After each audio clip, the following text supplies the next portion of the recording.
작화를 해나가는 단계는 이제 제자들이 이렇게 다 그림을 그렸고 그 작화 감독이 자기 작업에 대해서 100% 만족한다. 우리가 어떤 일이 100% 만족하는 일이 있는지는 모르겠습니다만 그 7년은 스토리보드를 정교하게 매끄럽게 만들어가는 거였기 때문에 이게 산만하다기보다 너무 응축이 되어 있는데요. 다시 돌아와서 말씀드리면 그 무덤, 산실, 식탁 이렇게 꼬리 갖고 금기 들어가지 마라. 무덤 주인은 그분이시다. 네, 진실된 남자, 진실된 소년인 마이토죠, 마이토고 그러면 거기서 처음에 나오면 안 된다. 그런데 거기 이제 주인이 마이토인데 산실에는 나치코가 들어가 있지 않습니까? 그래서 제 주장은 나치코와 마이토의 트윈설입니다. 이렇게 해야 얘기가 아주 많이 풀리는데요. 예를 들어서 둘은 신발 정리를 잘합니다. 아버지 신발은 아니잖아요. 그 계단에 신발 탁 차고 나오는 거 보셨죠? 그 다음에 단호하다, 말을 잘 안 한다, 둘 다 누워있다. 그 다음에 가장 결정적으로는 화를 쓰는 사람이 둘이다. 네, 그래서 그 마이토가 아프면 나츠코도 들어눕는다. 지금 다시 그래서 제가 오늘 아침에 이렇게 막 그 아침에 이제 8시 반 출근하신 뒤에 제가 이제 딱 앉아가지고 빨리 다녀와 이렇게 그다음에 제가 앉아서 PPT를 만들기 시작해가지고 다 끝난 게 1시 반이었는데 그래서 이제 이거를 오늘 와서 검사를 한치의 틀림없이 많이 나왔다 그래서 이렇게 하면 설득이 되시나요, 이발쌤? 네. 가장 중요한 포인트는 화입니다. 화를 쓰는 자가 책을 보는 자가 된다는 것이 너무 아름다운 영화고 미야자키 하야오의 작품에 책이 나온 거가 많습니다. 근데 제 생각에 가장 좋아하는 작품은 붉은 돼지, 시네마, 잡지가 나오죠. 그래서 애니메이션을 만드는 거는 영화의 엔터테인먼트인데 지금 이 작품은 애니메이션을 만드는 건 책을 만드는 것과 같아 이렇게 돼 있어서 책에 대한 엄청난 참가고 우리는 책 읽는 걸 좋아하는 사람들이지 않습니까? 그래서 제가 볼 때마다 저의 베스트 컷은 마이토가 책을 읽으면서 눈물을 흘리는 장면이죠. 그 눈물의 의미도 이 미야자키 하야오 영화 중에 이렇게 많이 우는 애가 있었나? 소피가 있겠습니다. 소피가 난 왜 이렇게 못생긴 거야 하고 우는 거예요. 대부분 남 때문에 우는 경우가 많이 있었나? 이제 계산을 해본 건 아닌데 가장 펑펑 운 게 소피가 나도 이렇게 안 예쁜가? 그래서 눈물이라는 게 자기 애랑 매우 관련이 되어 있습니다. 그런데 책을 계기로 마이토는 자기 때문에 우는 게 아니고 남 때문에 울게 되기 때문에 책의 힘, 이야기의 힘 이게 어마무시한 영화고 우정이 이제 탑을 쌓지 않을 거야. 그래서 도서관이 무너지는 거지 책이 사라지는 건 아니지. 왜냐면 외가리는 이 현실 세계로 왔잖아요. 그래서 이게 이제 저한테 되게 중요한 포인트고 많은 선생님들이 문 여는 장면 되게 인상적이라고 플레르아 선생님도 말씀하시고 저의 친구들도 말씀하시고 그렇게 했는데 그걸 이제 스틸컷을 찾을 수가 없더라고요. 그런데 전체는 도서관의 비율을 되게 많이 썼다. 이 탑이 도서관으로 되어 있지 않습니까? 근데 두 번째 탑에 책이 안 보여가지고 그런데 문이 책입니다. 많은 문이 있는 세계가 있고 넘버가 되어 있지 않습니까? 그래서 136인가요? 그게 무슨 의미냐? 모르는 게 너무 많기 때문에 그것까지는 알 수 없는데 넘버가 되어 있다는 것이 책의 비유라고 생각합니다. 외가리만 이름이 없습니다. 왜냐면 책이 수십면 되니까 외가리가 그 도서관 문 내리고 여기서 또 책이 쌓여있는 데서 이렇게 쭉 나오잖아요. 이것을 발견한 것은 4회차 때.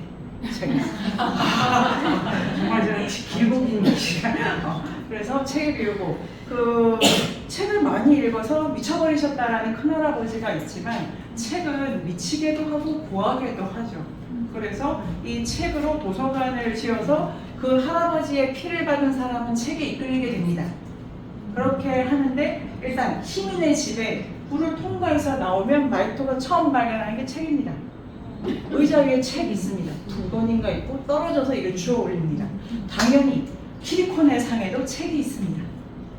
그래서 책을 든 자의 세계를 피로 연결한다는 거대한 모티프로 제가 읽었고 그러면 여기서 이제 주인공은 나치코와 마이토 이렇게 되기 때문에 엄마를 구하러 가야 돼를 이게 너무 응축이 되어 있다는 느낌이 드시죠? 엄마를 구하러 가야 돼, 나를 구하러 가야 돼. 근데 내가 누구냐면 책을 읽는 나야. 이렇게 이제 결론까지 꼭 제가 이렇게 뽑게 됐는데요. 이러한 전체적으로 보면 되게 그 미야자키 하야오가 애니메이션이 한편의 책 같기를 희망하는 작품이기도 하고, 탑을 쌓는 건 뭐냐 이런 것도 많이 궁금하셨죠. 탑을 쌓는 것에 당신이 만든 전작의 13편이다. 그런데 그거 자체가 쌓아가는 게 아닌 거죠. 그리고 그거를 쌓아간다는 게 되게 위태위태하고 땀을 뻘뻘 흘리고 조용히 이렇게 해야 되는 일이지 않습니까? 그런데 그게 아니고 이제 내가 만든 모든 애니메이션이 책의 형태로 부서지고 파편화되기를 원하는 이 거장의 마음이 있어서 그리고 이제 그런 생각을 하게 되고, 이 7월에 개봉하고 8, 9월에 이 지브리 회사가 이렇게 제가 재무 이런 것도 좀 있지만 돈이 없지 않다. 그러나 경영을 하지 않는다. 그 다음에 아들도 아버지의 가업을 계승할 생각이 없다. 그래서 일본 텔레비의 그 자아 회사로 들어갔거든요.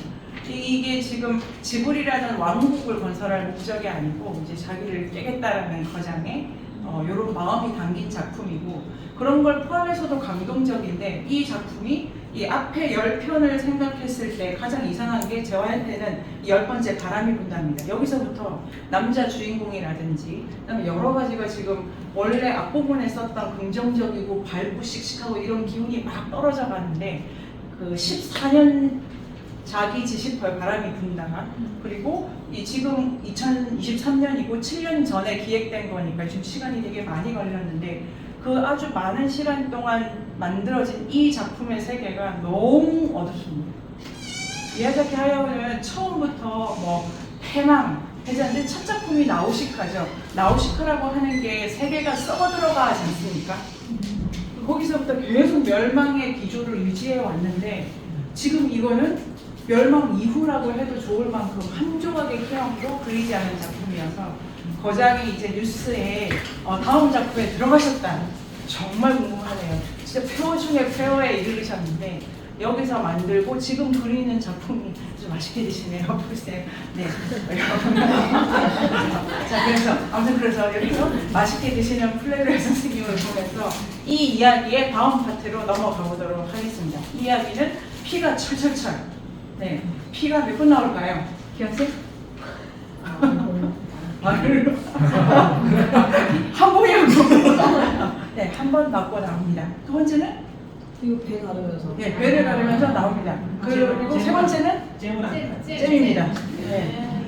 이거를 압축해서 말한다면 이 영화는 먹는 신화의 식탁 이론인데요. 먹기에 인류학을 어마무시하게 넣었고, 지브리 하면 먹방이잖아요.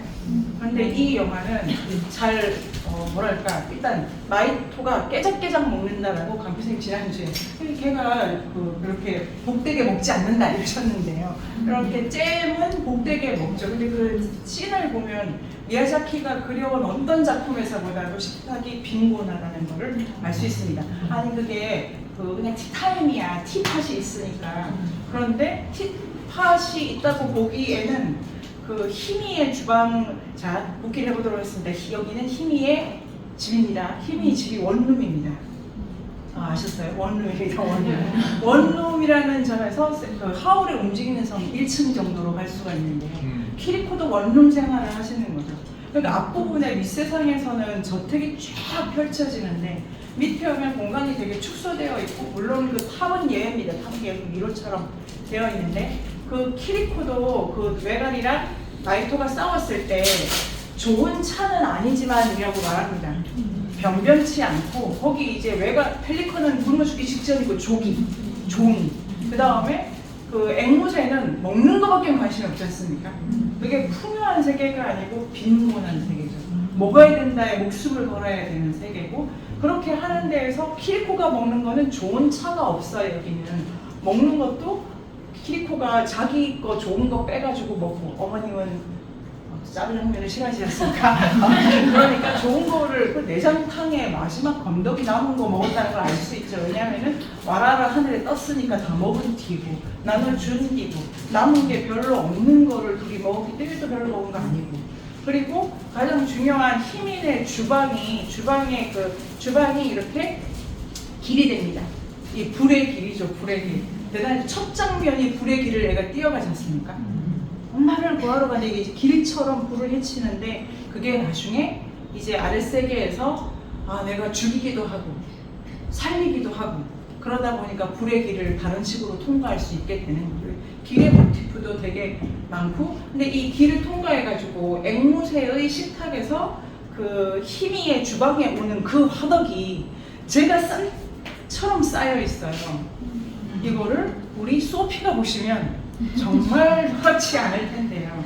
소피가 청소를 하게 되는데 하울의 움직이는 성에서 청소할 때 가장 큰 포인트가 그 캘시퍼가 있는데 그 젤을 싹 터는 거고, 그 젤을 다 털면 나 죽는다 하는 거를 데리고 이렇게 싹 걷어내지 않습니까? 그런데 이 아랫세계의 희미의 주방은 제가 가득해요. 그 다음에 그렇게 잘 생각해보면 키리코는 희미의 부하죠. 큰 불을 쓰는 게 힘이고 키리코는 작은 불을 쓰는 거고, 윗세계에서 담배 많이 피는 할머니가 우연으로 선택된 게 아니고 담배가 신화의 식탁 1호에 담배가 불의 변형이라고 제가 한 줄 썼습니다. 담배는 불의 변형이고 불을 잘 다루는 거고, 그 스틸컷 돌아다니는 중에 엄마 활도 중요한데 활 뒤에 7 난장이 있지 않습니까? 7 난장이에요. 7 난장이 모두 그 청소 도구를 들었죠.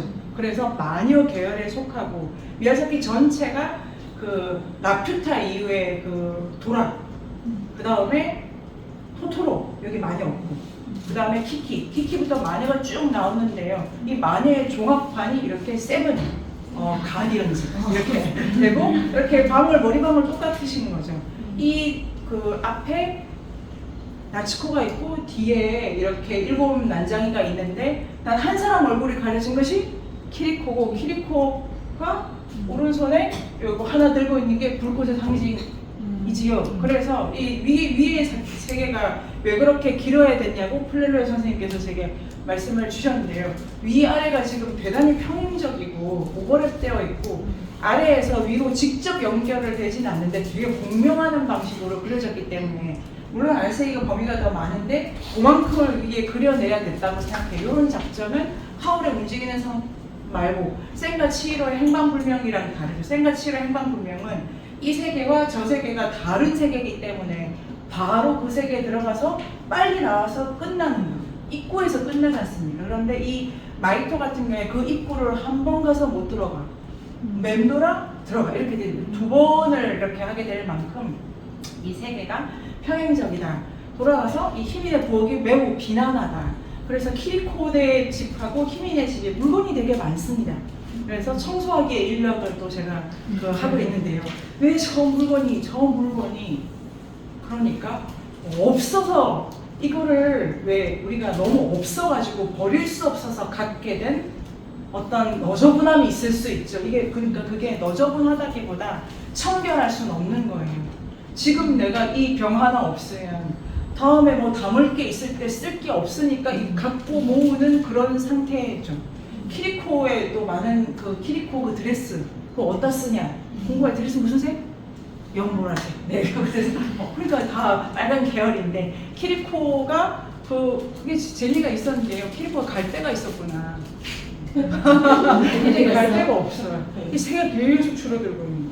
키리코의 식탁에 보면은 키리코가 그래서 컵을 제가 디테일에 주목을 할 때는 전체 맥락에서, 이거 영화를 여러 번 보면서 전체 맥락에서 이렇게 찾아 들어가는 거죠. 요 논리를 뒷받침하는 디테일이 못 나오네요. 그래서 이제 여러 번 그 두 분의 주방에 제가 들었다 나왔다 했는데요. 키리코네 집에 다시 보시게 된다면 요 식탁 테이블 위에 그릇이 있습니다. 그 그릇이 학생식당에서 쓰는 컵 같은 거예요. 왜 종류 같은 컵 있잖아요. 그러니까 한때는 키리코 집에 컵을 가지고 똑같은 컵이 여러 개 있어도 될 정도로 많은 사람이 온 거죠. 근데 이제는 그 컵이 쓸 데가 없다. 그 컵이 귀퉁이가 이렇게 깨져 있습니다. 그 다음에 네온 컵이 이 컵 저 컵 이렇게 이제 주워온 거잖아요. 그러니까 많은 뭐 있을 듯 없을 듯 뭐가 많이 있는 것 같은데 전반적으로 가난하다. 그러니까 없다. 그리고 궁핍하다. 그리고 희미도 되게 잘 먹는 것 같죠. 별로 잘 안 먹고 식빵 먹잖아요. 그 미야자키 전작 중에 식빵 먹고 만족한 애 누구? 네, 라퓨타에 나오는 파즈와 시타죠. 거기 그 파즈 가방에 달걀 후라이 한쪽이 있었지 않습니까? 그런데 지금 여기는 달걀 후라이가 있는 게 아니고 버터하고 딸기잼이 있는 거예요. 오죽 먹을 게 없으면 딸기잼을 그러니까 그게 그 해석을 하자면 엄마를 만나서 맛있게 먹은 장면이다 이렇게 살 수 있는데 엄마 입장 생각하면 줄 게 딸기잼밖에 없는 세상이기도 한 거예요. 먼 길 가는 아들한테 딸기잼 주시겠습니까, 기한테? 너는 앞으로 내려갈 길이 되게 길어 많이 먹어야 돼 이럴 때 딸기잼과 버터 주시겠어요? 식빵에. 그리고 오늘 제가 들어가서 식빵이 버석하다는 거예요. 그게 마른 빵이에요. 자, 다시 그리게 된다면 키리코가 빵을 부술 때 이게 촉촉한 식빵을 뜯는 소리가 나오는 게 아니고 그 다음에 희미가 이렇게 칼질을 할 때 그게 아니 표면이 딱딱하면 안은 미끄러워야 되지 않습니까? 많은 빵을 먹어본 저로서는 이게 우리하고 소리가 다른데 끝까지 다 마른 빵인 거예요. 아까란 느낌이 들죠. 그러니까 이게 되게 못 먹는 거예요. 그런데 중요한 거는 못 먹는데도 희미의 테이블이라면 티 세트가 있습니다. 이게 대단한 거죠. 정말 그 청소할 시간도 희미가 지금 없고 너무 그 펠리컨들이 설쳐돼가지고 밤에 불 끄고 낮에 일하고 너무 바쁘지 않습니까? 그래서 뭐 이렇게 할 새도 없고 지도 먹는 게 버터 조금이고 그러니까 생각해보면 그 잼에 토마토 잼이 아니고 토마토 잼이라고 잼의 글자가 T-O-M-O-R 여기 R까지 나와 있는 거죠. 그래서 토마토 병인데 딸기 담았을 거다 이런 소리 있었는데 아니다. 이것은 토마토 잼이고 이거는 그 이상한 나라 앨리스의 다음 편인 거울 나라 앨리스에 나온다고들 하는데요. 제가 그 책을 읽지는 못했네요. 그래서 나중에 생들 보시면은 잼과 관련된 거를 찾아보시면 되고 많이 패러디 되니까 앨리스는 그 영화를 보실 때 잼이 있나 없나 이렇게 보시면 돼. 내일의 잼이잖아요. 우리 내일을 먹을 수는 없으니까. 그런데 아들에게 친구에게 내일을 선물하는 그 마음이 이제 엄청난 거죠. 그 딸기잼이. 그래서 이렇게 보면 전체적으로 많이 떠오르시죠. 미야자키 하야오가 그린 2번 세계 중에 저편은 현실보다 더 풍요롭죠. 그게 센과 치히로의 모험이고 거기 유바바 손가락에 5개 다 반지. 그 다음에 유바바의 찬장에는 좋은 그릇, 명품, 그것도 세트로. 그 다음에 유바바의 주방에는 뭐 그냥 그 코스 요리가 나오지 않습니까? 근데 여기는 그냥 티 세트가 있는 거죠. 추억 삼아. 그렇게 있고 거기에 술일까? 아무튼 그 딸기주여야 되는데요. 그거 조금 있는 게 전문부인 식사를 하는 걸 보면 앵무새 빌딩에 가면은 거기 레스토랑 많지 않습니까? 근데 거기 너무 그 식당과 주방이 더럽지 않아요. 그러니까 이 세계 그리고 이제 전체적으로 보면은 먹는다는데 잘 못 먹는다. 그 다음에 먹는 것은 먹여야 될 것이기도 하고 먹어야 되는 거죠. 내가 죽거나 살거나 먹는 해로에 들어가 있다는 게 많이 그려져 있기도 한데요. 이게 이제 먹는 거로 주방을 떠올리시게 되는데 생각해보면 작품 전체가 그렇게 생기롭지가 않습니다. 그 여러 번 보면서 제가 이렇게 이제 점점 더 확신을 하게 된 건데 대단히 톤이 다운돼 있어요. 미야자키가 보통 그 회사에서 그림을 이제 색칠만 하는 선생님이 계시고 그분이 키리코상입니다. 지금 그 영화가 많이 보셨죠? 예고편에 미야자키가 사랑하는 인물들이 다 들어가지고 외가리가 스키 도시오고 뭐 등등등등 있습니다. 그러니까 스키 도시오가 말을 되게 많이 하나 보지. 좀 조용히 해. 조용히 해. 이 말 2번 하잖아. 참 말이 많네 말이. 뭐 이렇게 하는 그 기본의 장면이 있는데 근데 그 색깔 같은 거가 그 지브리 아트북이 되게 고가이고 한데 국내에 단 한 번 없는 게 붉은 돼지. 일본에 가신다면 꼭 사실 제국까지 사셔서 도장을 찍어야 하면 되고요. 그 붉은 돼지만 아트북을 연구실에 없는데요. 이 아트북에 아마 그런 방식으로 보면 색깔을 선택하는 기준 이런 게 다르고 살색도 다 다르고 그렇죠. 키티부터 이렇게 이제 색감을 시도한다 이렇게 되어 있는데요. 그 바로 전작인 바람이 분다가 컬러가 아주 선명하다는 걸 알 수가 있어요. 그리고 특히 꼼장면 같은 거는 형광색 가기 직전 단계로 발광하는 색을 쓰는 건데 지금 여기는 다 떨어져 있고 그게 제가 오늘 아침에 북드라방에 연재가 올라갔는데 그거를 쓸 때만 해도 이게 좀 어둡다 이 정도 생각을 했는데 좀 전에 다시 보니까 어둡다기보다는 이게 지금 거칠고 어두운 질감으로 아주 많이 텍스처를 넣어가지고 그 세계가 예를 들면 바람이 분다도 전쟁 준비라니까 배경은 똑같은 건데 꿈은 찬란해. 그 꿈이 어떤 결과를 우리에게 몰고 올지라도 꿈을 안 꿀 수는 없는 거예요. 결과는 알 수 없는 거. 그래서 비행기가 사람을 죽이더라도 비행기를 만들 수 있어야 돼. 우리가 하는 뭐 이 세미나 때문에 밤에 배탈이 나더라도 세미나를 안 할 수는 없지. 이렇게 됐는데 지금 이 작품은 한 방울도 끝까지 마지막에 좀 컬러가 이렇게 이제 살아나서 그 마지막 장면에서 조금 회복이 돼서 전체적으로 지금 톤이 앞부분 불 하면 되게 세게 써가지고 되게 질감도 되게 다르죠. 첫 장면하고 끝 장면이 훨씬 더 앞쪽이 스펙타클한데 스펙타클한 것 전체가 너무 거칠고 어둡고 그거에 비해서 단순하지만 색감이 이제 명도가 높아지는 제일 마지막 장면이 있습니다. 그러니까 이제 끝에 조금 있는데 서사 전체는 지금 아주 그렇게 돼 있고 예를 들면 뭐 돌을 쌓아라 희망을 가져라 그 돌도 다 부서지지 않습니까? 친구를 만난다고 하는데 친구가 그 내가리가 부모답지 않니 형 이렇게 하잖아요. 친구 갈 거야. 그러니까 그 무엇도 보장되지 않고 싸우고 다투는 세계에 들어갔는데 내가 알았던 모든 거 다 까먹어야 되고 엄마를 부를 수 없고 아빠를 홍길동동이 또 패러디 돼가지고 제가 안 웃으시네요 많이 부모를 부모라고 부를 수 없고 엄마가 친구가 이러지 않습니까? 이제 보고 배울 어른이 없고 따라 읽어야 될 책이 없고 그 다음에 확실한 게 우리가 맨날 영화 보면 뭐 뉴스 보면 불확실하다 하는데 전체적으로 믿을 게 아무것도 없는 세계로 들어가서 믿을 게 친구인데 친구는 갈 거야. 이제 이런 세계관 속에서 이제 딸기잼 하나를 나눠 먹는 이렇게 설정이 되어 있기 때문에 그대들 어떻게 살 것인가라는 이 제목 자체가 이제 많은 분들이 그 평이 그렇죠. 불친절해. 호불호가 되게 갈린다는 게 지금 이 영화에 대한 평가지 않습니까? 좋아하는 사람은 뭔지 모르겠는데 너무 좋아하고 나쁜 사람은 뭔지 몰라서 너무 싫어하고 이런 거지 않습니까? 같은 거예요. 뭔지 모르다는 거에서 그냥 기호를 선택하는 건데 뭐 다른 경우에 선생님이 말씀해 주셨지만 중요한 게 지금 답을 찾을 수 있는 구조가 아니에요. 답을 진 자가 아무도 없고 엄마도 엄마가 아니라잖아요. 그리고 선생님은 돌아가셨는데 저는 아버지 나올 때마다 많이 웃었는데 그 아버지가 앵무대왕이지 않습니까? 둘이 한 게 똑같잖아요. 닥치고 칼을 들고 뛰어나가잖아요. 그리고 너무 착해. 제군들 괜찮아. 내가 다 짊어질게.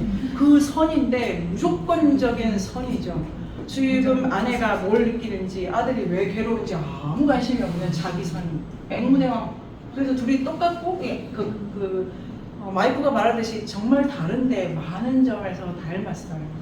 그러니까 이거는 같은 세계가 다른 얼굴을 하고 진행된다고 볼 수가 있고 그러면 그 앵무대왕이 왜 배신했다고 하느냐 요거는 이 그 큰할아버지의 세계지 않습니까? 이제 영화를 보다가 아니 큰할아버지가 아니 이모한테도 큰할아버지고 모두한테 큰할아버지인 게 지금 족보가 어떻게 되느냐고 영화를 볼 때 이제 옆에 있는 저의 친구가 저기 족보가 어떻게 된 거예요? 그러는데 그냥 큰할아버지지. 그래서 큰 게 세대가 아니고 되게 이게 응축했다고 이제 뭐 정답은 없으니까요. 이제 큰 거예요. 큰 할아버지가 돌이 떨어지기 직전이에요. 아니 돌은 생각보다 멀리 떠 있었을 텐데. 깨달으셨네요, 저는. 돌은 큰할아버지가 그러니까 큰 돌이에요. 크다의 의미죠. 크고 무겁다. 무거운 것은 중력이 있기 때문에 낙하하지 않습니까? 탑을 쌓아가지고 그걸 올려가는 거죠. 그런데 요 이제 배경을 전반적으로 생각해 보면 메이지 유신 직전에 하늘에서 뭐가 떨어졌어. 요 설정 자체를 어떻게 이해할 거냐도 재미있는데 큰 거 자체가 뭐 어쩌다 떨어진 거지 않습니까? 그러니까 크다는 지금 이제 미야자키 하야오가 도처에서 의미라고 하는 걸 걷어내고 있다는 생각을 하게 됐어요. 크다는 것도 아니 저게 어쩌다 떨어진 거야. 그거를 지금 사람 잡아가면서 또 지키겠다는 거야. 이렇게도 읽을 수 있고 그 다음에 그럼 이제 저 세계가 망가졌으니까 어떻게 될까? 어디서 떨어지겠지. 안 떨어져도 할 수 없고 이게 되게 기댈 데 없는 세계관 위에서 마지막 작품을 만드신 거예요. 물러섬 없이. 이게 이제 되게 감동적인데요. 그런데 이 메이지 유신 직전에 그 무렵이 왜 메이지 유신이라는 숫자를 미야자키 하야오가 영화에서 연도를 잘 쓰지 않습니다. 연도를 쓰는 거는 바로 역사적 국면을 들여오게 되기 때문에 연도가 나오면 바람이 분다, 이 정도, 그러니까 바람이 분다부터 현실 문제를 너무 많이 영화에 끌고 오는 경향이 있는데요. 뭐 붉은 돼지는 파시즘의 2차 세계대전 이러지만 그 되게 전쟁을 그리는 그 은행 화폐 같은 거 보면 애들 장난쳐 놓은 거거든요. 얘는 되게 사실적인 숫자를 가지고 오는데 그럼 메이지도 의미가 있고 그 역사적으로 보면 메이지 유신이라고 하는 게 1876년입니다. 요 전후에 동아시아에 전쟁이 엄청나게 많았어요. 그래서 중화 질서가 하나님 선생님의 특강을 기대해 주시고요. 중화 질서가 그전에는 중국이 최고였는데 유교가 최고였는데 갑자기 돌 맞아가지고 그런 건 아니래. 뭘 어쩌면 좋아. 여기 이제 역사적으로 오버랩되는 거죠. 그런 혼란스러울 때 이 큰할아버지는 책을 많이 읽으셔가지고 아니지 않아? 그래서 유토피아를 나름대로 이렇게 설계를 하신 게 아닌가. 그 다른 세계를 만든 거예요. 유토피아처럼. 그래서 거기에 뭘 데리고 왔냐면 앵무새랑 펠리컨을 데리고 온 거죠. 왜냐면 예쁘니까. 그 펠리컨의 말 자체가 우리는 와라와라를 잡아먹으려고 여기 왔어 이러지 않습니까? 이 말이 중요합니다. 누구도 진실을 말하는 자가 없기 때문에 말 자체가 순서대로 해석을 안 해도 됩니다. 결과죠, 결과. 원래는 그 큰할아버지가 그냥 데려온 거예요. 그런데 뭐 때문에 새들이 날지 못하게 됐어요. 왜? 계속 먹는 일만 발동을 걸리다. 그래서 날 수 있었던 애가 걷게 돼가지고 앵무대왕은 정말 날개를 못 쓸 것 같지 않겠습니까? 못 날 것 같은데? 왜냐면 그 걸음이 그 외가리 남자의 걸음만 해도 날 수 있고 걷지만 그 다리가 세 다리입니다. 정말 대단하죠. 이 영화는 달리기에 있어서는 토토로의 버금간만큼 실험을 많이 했는데 토토로는 아버지가 달리는 것, 4살이 달리는 것, 8살이 달리는 게 이 보폭과 근육과 성별에 따라서 다른 리듬을 가져야 돼가지고 미야자키 하야오가 달리기 특강도 하시고 그랬대요. 그래서 운동학에 대해서. 근데 이거는 어떻게 돼 있냐면은 계달을 신고 걸으면 이렇게 뒤뚱뒤뚱 거리게 된다는 거를 알 수가 있는데 그게 여성 주인공이 아니지만 여성에 대한 아주 그 극찬날 그거는 여전히 깔고 가는 것 같고 그 다음에 이 외가리는 걸을 수도 있고 날 수도 있는데 그 다리가 세 다리인 거죠. 이거 휘청휘청하지 않습니까? 긴 다리요. 근데 앵무대왕은 그냥 장화 신고 씩씩하게 아버지처럼 걷죠. 이렇게. 그런 거는 이미 못 날 거라고 생각을 할 수가 있고 그러면 날 수 있는 자가 걷게 된 것은 진화죠, 진화. 그런데 이 세계는 날 수 있는 자가 걷게 되면 퇴화라는 걸 미야자키 하야오가 보여주지 않습니까? 미야자키 이 전작의 바람이 분다의 첫 장면이 주인공이 새를 타고 나는 거예요. 그러니까 새에 실었던 내 꿈이 걸어야 될 정도로 비루해진 거고 근데 날 수 있는 모든 게 이제 걷지 못하게 됐는데 어떻게? 이런 것도 이제 들어간 모티프인 거죠. 그래서 이렇게 이 세계는 세계 법칙은 저도 잘 모르겠습니다만 아마도 옳은 세계, 바른 세계, 깨끗하고 완벽한 세계를 만들면 좋겠어 하는 바람으로 따로 만든 건데 만들어서 불쌍한 애, 그리고 죽지 않아야 될 애 이런 걸 이렇게 걷어오는 거고 그렇게 해 있었는데 그 세계가 한번 이렇게 작동이 되면 이유는 모르겠지만 모두가 굶게 된다라는 거를 보여줍니다. 그러니까 그 돌 때문에 앵무새는 결과적으로 앵무대왕이 되고 그 돌을 지키는 이렇게 이제 분인이 된 거죠. 근데 이 인간은 응축이 돼 있기 때문에 그 미야자키 하야오가 돌을 모시는 세계에서는 굶는다라는 메시지를 넣었기 때문에 여전히 신화의 식탁이라고 생각을 할 수가 있는데요. 이렇게 보면 이제 배신이라고 하는 거는 그 이제 이 할아버지의 말이 또 헷갈리지 않습니까? 이게 없어져야 된다는 건지 있어야 된다는 건지가 애매하게 말씀하시니까 여기도 모든 외가리는 거짓말을 한다고 외가리가 말했다. 법칙대로 진짜가 중요한 게 아닌데요. 그 할아버지도 이제 이 세계를 아마 그러니까 이게 책의 비유를 주면 책을 많이 읽으면 굶게 됩니다. 계신가요? 은유적으로도 그렇고 실질적으로 책 많이 읽으면 굶게 됩니다. 그 시간에 돈을 버는 것도 아니고 딴 거 할 수도 없고 이걸로 빵을 들어서 입을 들어야 되는데 이걸 펜을 잡고 있으면 빵 올길이 끊어지잖아요. 그리고 읽은 건 말해야 되니까 먹어야 되는데 말하느라고 또 굶잖아요. 여러 가지로 책을 보면 굶게 된다. 이거를 되게 희화하기도 하지만 책을 봤기 때문에 이 세계가 오래가지 못한다고 큰할아버지가 아셨을 수도 있죠. 그런 의미에서 책에 대한 이 그 모든 외가리는 거짓말장이라고 그 책이 거짓말장이라고 진짜를 말했는데 거짓말일 수도 있고 진짜 되게 그 말이 좋더라고요. 원래 고대 그리스 철학자가 한 그 누군지는 제가 모르겠습니다. 그 패러디죠. 그래서 이 책은 계속 유지돼야 읽어야 되는데 그렇게 보는 와중에 이 세계가 파괴돼도 괜찮다라는 메시지를 넣은 거고 그러면 이제 다시 돌아가서 제가 가장 중요하게 생각하는 장면이 분기는 터널을 들어가는 데가 아니고 여기 문대 책을 읽고 운 그 장면이라고 생각을 해봅니다. 이 이전까지는 화를 들었죠. 애가 너무 화가 나 있잖아요. 아니 어떻게 갑자기 외가리가 또 뭐 그렇게 잘못을 해서 그냥 엄마가 그러시죠. 그게 죽을 일은 아니잖아요. 엄마가 살아계셔. 내가 말하고 싶지만 말할 수 없는 걸 말해줬는데 왜 걔를 향해서 화살을 다짜고짜 드는 건가? 그러면 이 그 자해도 설명할 수가 있는데요. 자해를 이게 하루 만에 벌어진 일이 아니고 이 시간적으로 이틀입니다. 이틀. 전체 시간이 어떻게 흘러가는지는 정확하게 말할 수가 없고 아랫세계에서 시간과 윗세계 시간이 이렇게 뭐 밀도나 이게 다른다면 굳이 말하면 밑은 영원의 세계죠. 영원의 세계.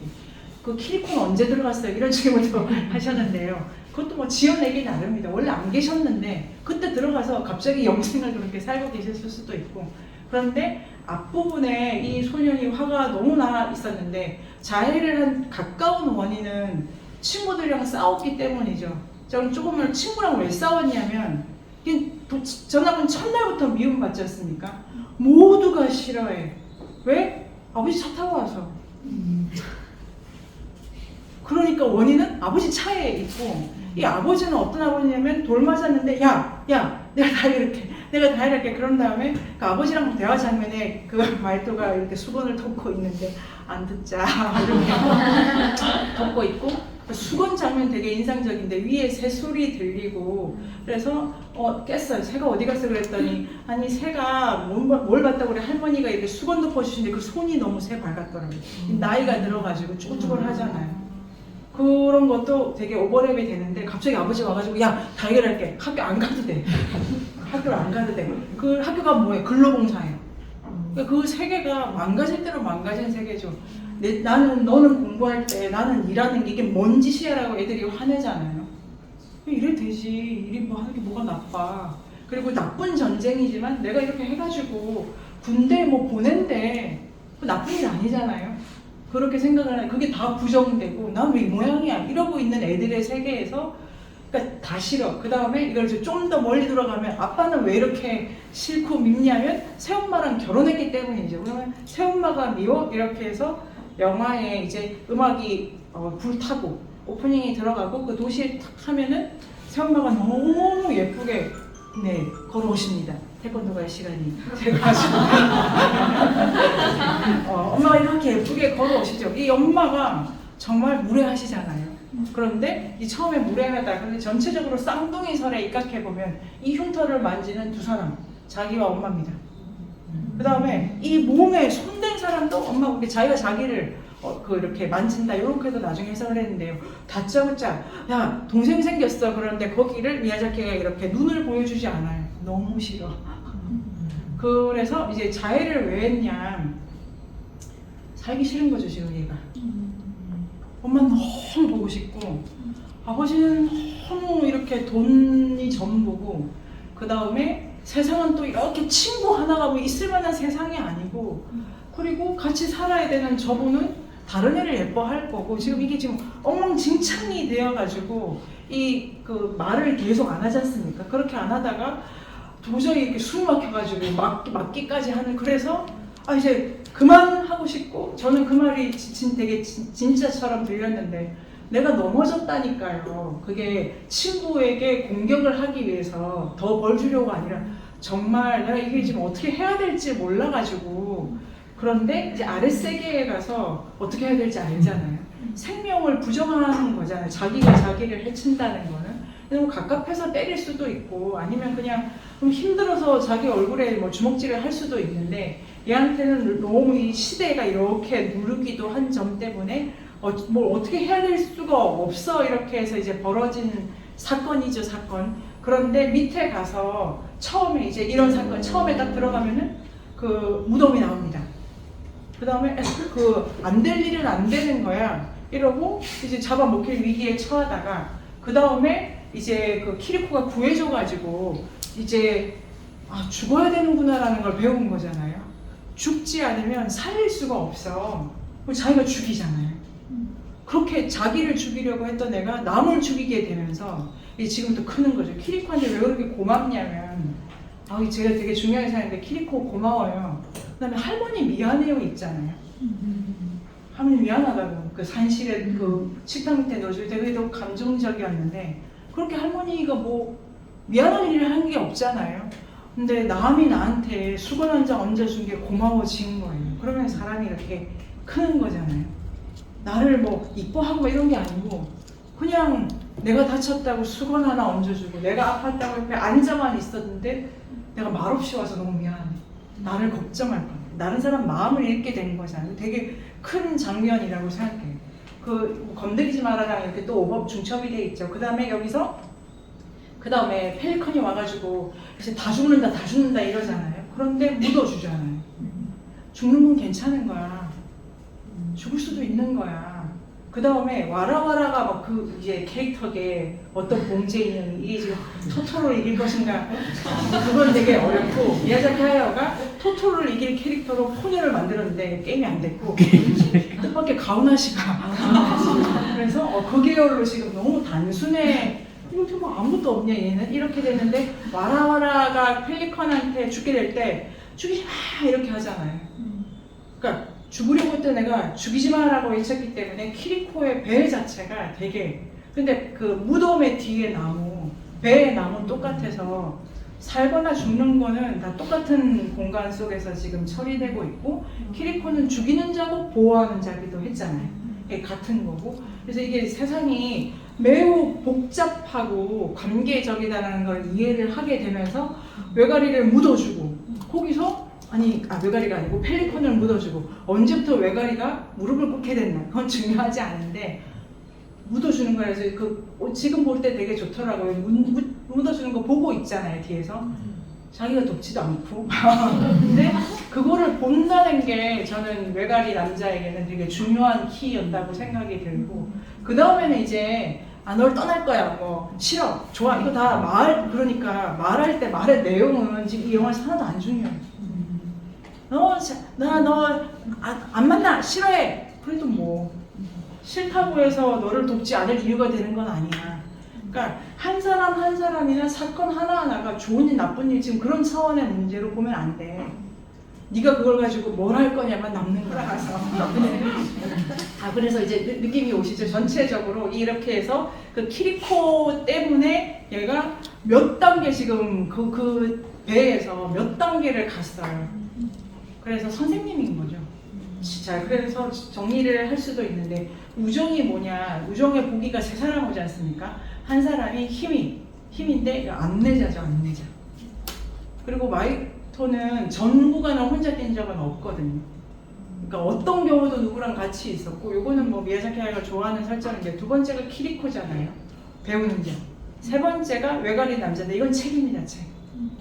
요게 이제 같은 층에 있는 건 아니지만 우정에 대해서 다채로운 생각을 할 수 있고 그러면 거기를 통과하게 되면은 그 다음 구간에는 이제 엄마를 구한다라고 해서 자기를 만나고 그 다음에 이제 아마 내 여동생 말이야 라고 했을 때 엄마인 줄 알았겠죠.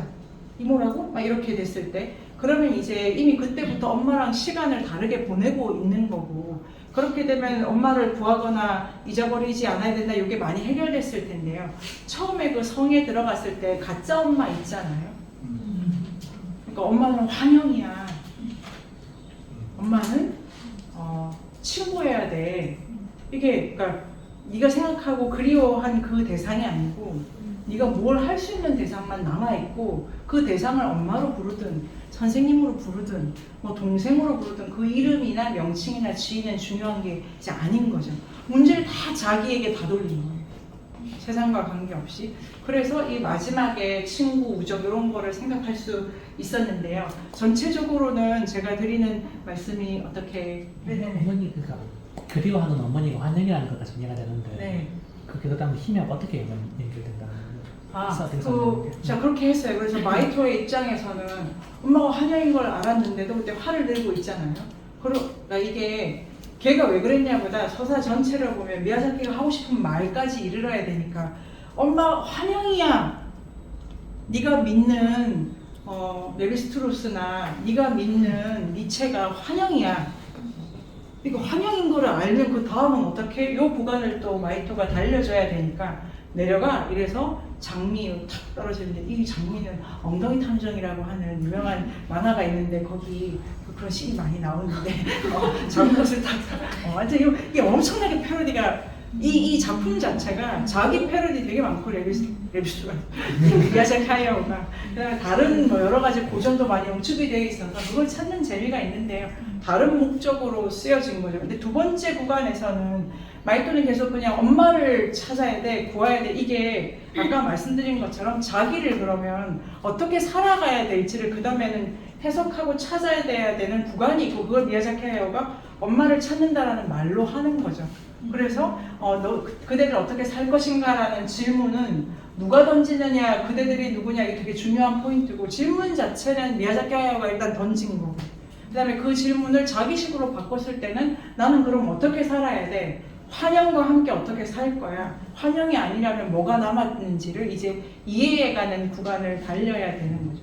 성에서는 그렇게 되고 그런데 자기 안에 갇혀 있었다는 거를 깊이 이해하게 되는 거는 이 책이죠, 책. 그래서 그대들 어떻게 살 것인가라는 책이 엄마가 1937년, 소아 12년 그 해에 이 작가가 이 책을 출간한 해죠. 이 책은 금서가 됐다고 하더라고요. 이 책이 되게 얇아가지고 금방 읽을 수 있습니다. 사파가 그때 그거예요. 그 책에 표지 있잖아요. 외가리인가? 알 수 없지만 새 그림이 그려져 있죠. 그래서 이제 여기 아마 원본 그대로 가져올 수 있는데 마이토가 눈물 흘리는 장면 그 37년판에 그대로 있고 지금 우리가 알라딘이나 뭐 예스에서 살 수 있는 그 책에도 그 그림 그대로 선생님 보셨어요? 아니. 읽어보셨어요? 못 봤어요. 아 근데 저렇게 책을 저랑 이렇게 거의 지금 실체가 링크돼서 제가 이렇게 했다면 그런데 그게 마지막 책 다 읽은 거예요. 뒤에 한 챕터 남았는데 그게 이 애가 친구를 사귀는 얘기고 그 책 자체는 이게 왜 금서가 된 거야 근데 끝에 적이 없었으면 좋겠어. 세상 모두가 친구가 될 수는 없었을까가 1937년이라는 시점에 부적합해가지고 그런 거고 1937년은 일본이 이제 대동아 전쟁에 들어가야 돼서 제2차 세계대전이 일본 입장에서는 개시되는 해인 거예요. 그래서 친구 그럴 때가 아니지. 그리고 이제 엄마가 그때 남기고 근데 그 책이 이제 그 분기점이 된 게 마이토가 그때까지 온 거는 다 자기.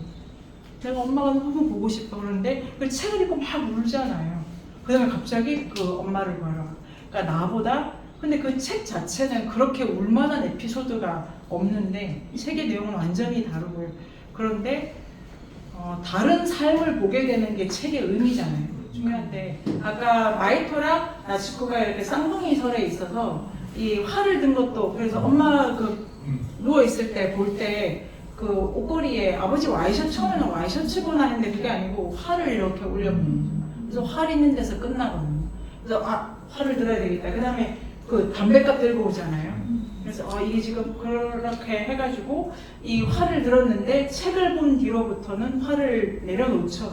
그런데 화를 만들지 않았으면 책도 못 보게 돼 있어요. 이게 화살 만들기 위해서 책을 쌓아놓은 거였잖아요. 그러니까 활을 부정한 건 아니에요. 그리고 중간에도 말씀드리겠지만 이 무기나 이거 있잖아요. 내가 쏘려고 한 게 아니라 지멋대로 가 이렇게 되잖아요. 우리가 하는 모든 게 그 자체의 자성이 붙어가지고 날아가 버려요. 그럼 결국 자기를 치지. 그러니까 아랫세계의 돌은 자기의 힘 때문에 무너지는 거예요.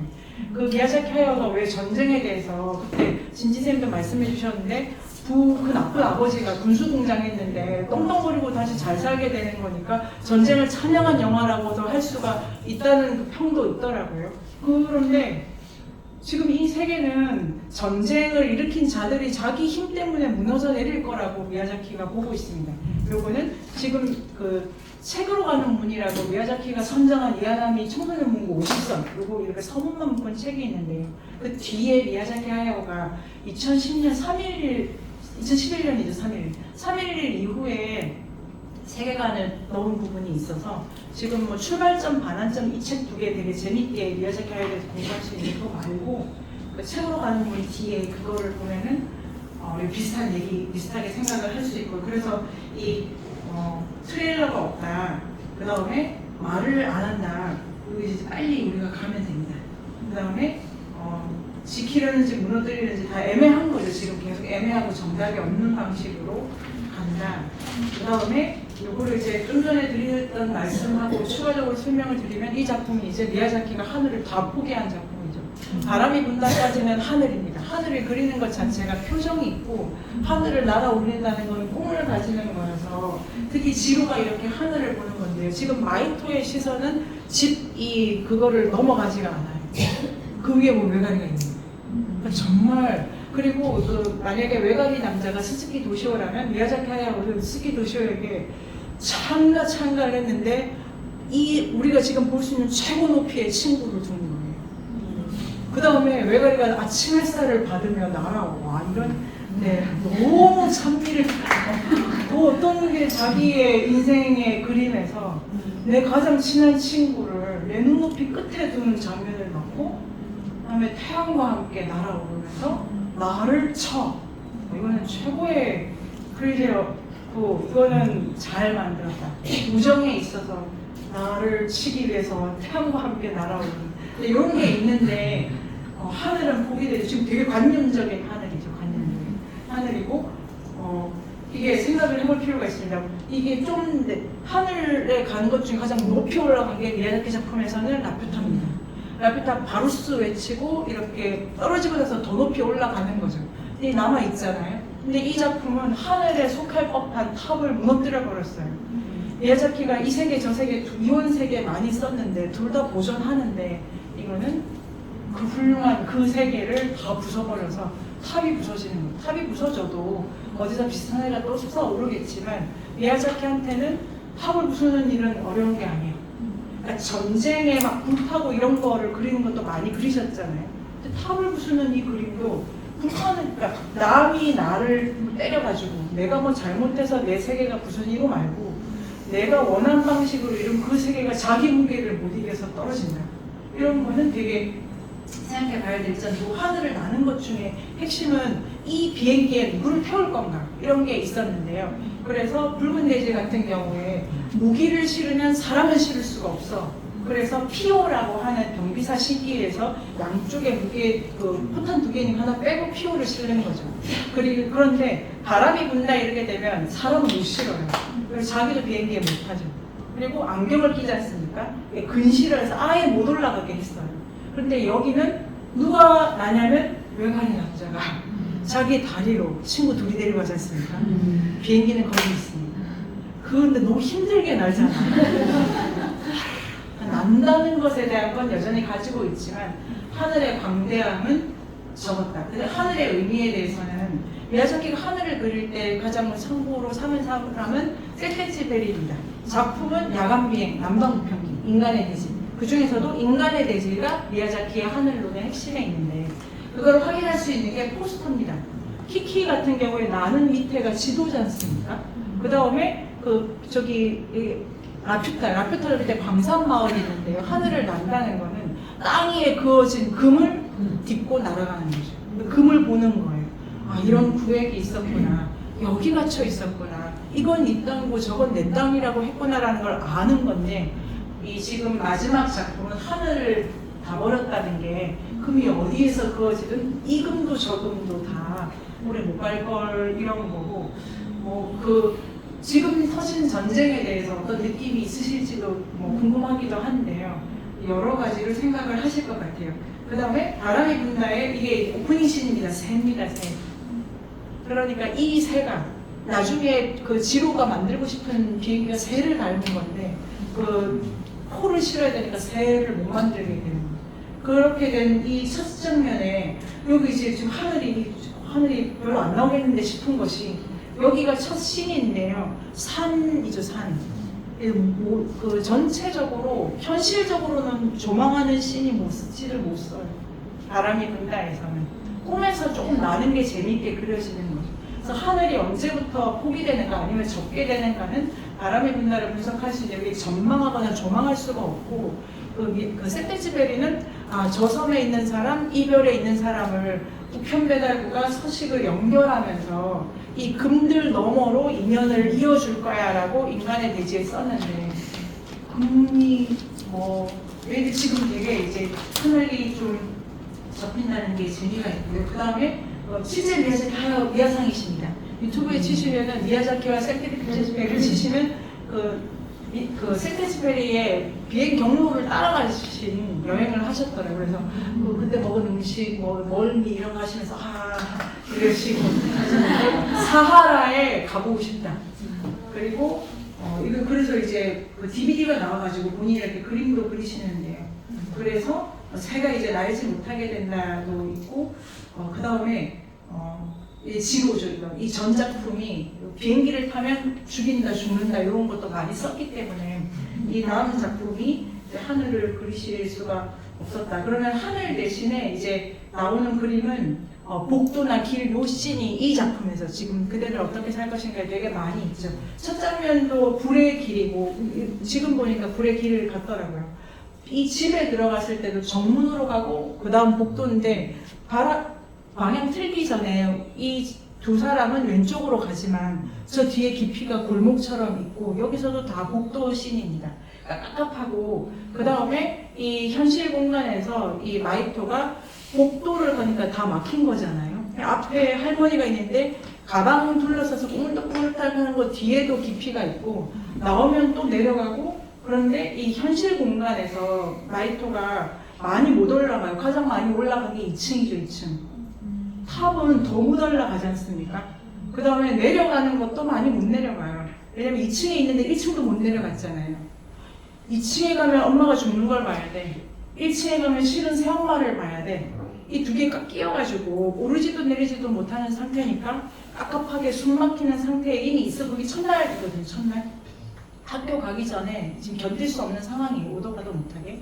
그래서 탑에 갔는데 탑에 가서 진짜 못 올라가잖아요. 근데 아랫세계에 오면 떨어지는 거에서 시작을 해가지고 아랫세계 하늘은 관념이지만 이제 그 윗세계에서 수평적으로 골목이 달렸던 것과 다르게 아랫세계 이제 왔다 갔다 하게 됩니다. 이 아래로. 그래서 밑으로도 많이 내려가고 그리고 결국은 올라가게 되죠. 앵무대왕 쫓아가려고 그 계단을 올라가게 되지 않습니까? 제법 많이. 그런데 이 탑이 5층입니다. 입구 막혔고 3층이고 지붕 하나 있고 그러니까 가장 높은 게 5층입니다. 그런데 밑으로는 한없이 내려가서 그 다음에 관념적으로도 더 가고 이렇게 되는 거죠. 예르키가 하늘을 포기했다는 게 뭘 말하느냐 여러 가지로 생각을 할 수 있고 입구만 보면은 이제 내려간다. 그 다음에 요거 왼쪽이 네 그리고 똑같지 않습니까? 그런데 깊이를 주기 위해서 전등 하나 달았을 뿐인데 대단하죠. 전등을 달아서 똑같은데 전등 하나 달았는데 더 깊다 이렇게 되어 있고 구멍도 많이 씁니다. 구멍을 쓴 게 이제 터널인데요. 터널을 많이 씁니다. 그런데 미야자키 터널이 저렇게 되어 있고 이건 이제 깊이를 강조를 했는데 다른 게 원래 터널은 들어가면 저긴 더 옳고 바르고 건강하고 많고 풍요롭고 그 다음에 이 터널은 토토로가 계시잖아요. 그러니까 터널 들어가는 건 좋은 일인데 이 터널 들어가자마자 죽은 것도 아니고 산 것도 아니고 이렇게 되어 있고 그 다음에 날 죽이고 서로 물고 그러니까 이렇게 되어 있고 들어가는 일 구멍이 들어가는 일이 되게 어렵게 이렇게 그려져 있습니다.